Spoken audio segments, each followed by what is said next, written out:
Hai semuanya, perkenalkan nama saya Rakel Margareta Stohang dengan NIM 08051382025098.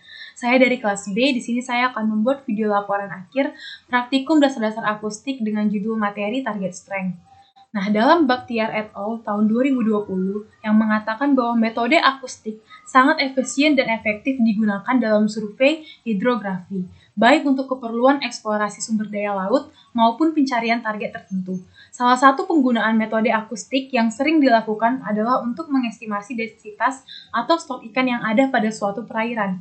Salah satu parameter yang sangat penting untuk pendugaan yaitu adalah nilai target strength-nya, karena nilai ini merupakan skala dalam pendugaan potensi sumber daya ikan. Target strength merupakan parameter penting sebagai faktor skala dalam pendugaan stok secara akustik. Dalam pendugaan stok ikan dengan metode akustik, faktor terpenting yang harus diketahui adalah target strength. Target strength adalah kekuatan dari suatu target untuk memantulkan suara. Dengan mengetahui nilai dan karakteristik target strength, maka informasi yang dibutuhkan dalam pendugaan stok ikan seperti jenis ukuran, jumlah, dan kelimpahan sumber daya ikan dapat diketahui. Nah, sedangkan menurut Johannes dan Mitton pada tahun 1983 dalam jurnal Lubis et al. Pada tahun 2017 yang menyatakan bahwa target strength merupakan kekuatan dari suatu target untuk memantulkan suara dan memiliki hubungan yang erat dengan ukuran ikan, di mana terdapat suatu kecenderungan semakin besar ukuran ikan maka semakin besar juga TS yang didapat.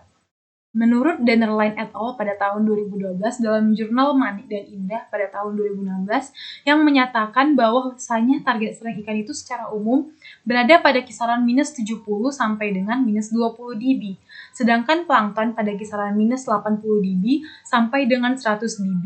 Nilai target strength dapat digunakan untuk mengestimasi ukuran panjang ikan. Secara akustik, ukuran panjang ikan atau L itu berhubungan dengan linear dengan scattering cross section. Nah, menurut jurnal Manik dan Indah pada tahun 2016 ini juga menyatakan bahwa ukuran target strength ikan meningkat seiring peningkatan kedalaman perairan. Namun, dalam jumlahnya itu yang semakin berkurang. Nilai target strength individu ikan itu bergantung pada ukuran dan bentuk ikan, sudut datang, pulsa, orientasi ikan terhadap transducer, keberadaan gelembung renang, acoustic impedance, dan elemen ikan, yaitu seperti dagingnya, tulang, kekenyalan kulit, dan distribusi sirip ekornya. Walaupun pengaruh elemen terakhir ini kecil karena nilai kerapatannya tidak berbeda jauh dari air sebagai medium hidup.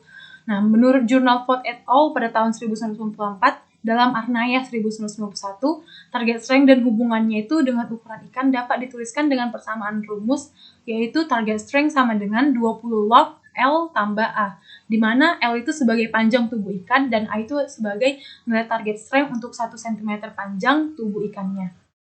Nah, menurut Ahmadi et al. Pada tahun 2014 yang mengatakan bahwa faktor yang sangat berpengaruh terhadap nilai target strength adalah ukuran ikan, di mana pada ikan dengan spesies yang sama, semakin besar ukuran ikan, maka nilai TS-nya itu juga akan semakin besar. Ukuran dari panjang ikan atau L berhubungan linear dengan scattering cross-section. Menurut Vogt pada tahun 1997 dalam Ahmadi et al. Pada tahun 2014 yang mengatakan bahwa pada pengukuran institut target strength dengan metode akustik, nilai rata-rata target strength mempunyai hubungan linear dengan nilai rata-rata panjang ikan dalam satuan sentimeter.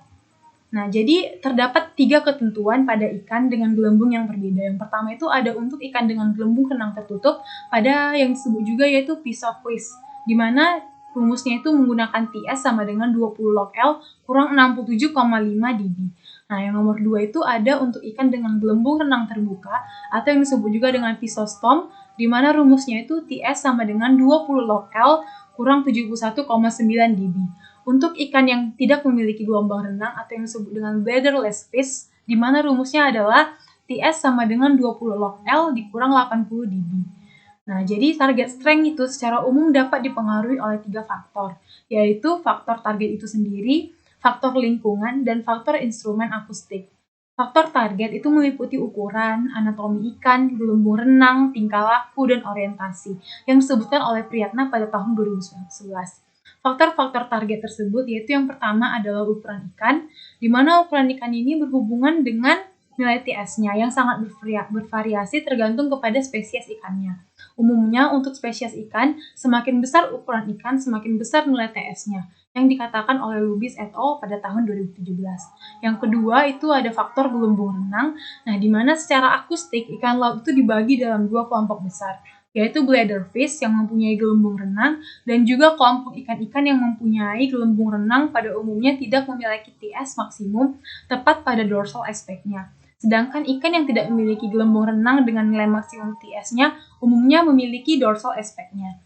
Dan yang ketiga itu adalah tingkah laku atau orientasi ikan, di mana pada jurnal Misum 1997 dalam jurnal Lubis et al. Pada tahun 2017 yang menyatakan bahwa nilai target strength sangat ditentukan oleh orientasi ikan atau tingkah lakunya, terutama kemiringan tubuh untuk garis hubung antara kepala dan ekor. Orientasi ikan akan meliputi tilting dan rolling berserta yawing. Yawing tidak berpengaruh karena umumnya transducer itu berbentuk bulat sehingga posisi ikan tidak menimbulkan perubahan sudut jika dilihat dari posisi transducernya. Dan yang terakhir itu ada target strength, di mana target strength ini adalah faktor yang terpenting dalam pendeteksian stok ikan. Dengan menggunakan metode hidroakustik, target strength ini merupakan suatu ukuran yang dapat menggambarkan kemampuan suatu target untuk memantulkan gelombang suara yang datang mengenainya. Nah, nilai target strength suatu ikan itu tergantung kepada ukuran dan bentuk tubuh, sudut datang pulsa, tingkah laku atau orientasi ikan terhadap transducer dan lainnya. Nah, jadi di sini saya melampirkan daftar pusaka dari jurnal yang saya dapatkan.